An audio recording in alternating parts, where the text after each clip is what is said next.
കൃപാസന മാതാവിൻ്റെ അടുത്ത് ഉടമ്പടി പുതുക്കാൻ വേണ്ടി വന്നു. ഞാൻ ആ പുറകിലെ ആ ബാക്ക് സീറ്റിൽ ഇരുന്ന് ഒരുപാട് കരഞ്ഞു.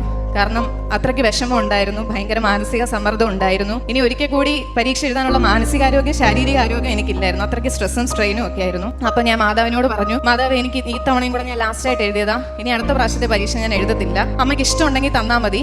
അമ്മയുടെ തിരുക്കുമാരനോടും പറഞ്ഞേക്കാം, അമ്മയുടെ തിരുക്കുമാരന് ഇഷ്ടമുണ്ടെങ്കിൽ മാത്രം എന്നെ ഒരു മജിസ്ട്രേറ്റ് ആക്കിയാൽ മതി, അല്ലെങ്കിൽ ഒരു ന്യായാധിപ ആക്കിയാൽ മതി. ഇനി ഞാൻ ഇതിനു വേണ്ടി കരഞ്ഞു വിളിക്കത്തില്ല എന്ന് ഞാൻ ലാസ്റ്റായിട്ട് ഒരു തീരുമാനം ആ പുറകിലത്തെ കസേരയിൽ ഇരുന്ന് എടുത്തിട്ടാണ് ഇവിടുന്ന് പോയത്. അപ്പോൾ 2023 ഡിസംബർ 15 റിസൾട്ട് വന്നു.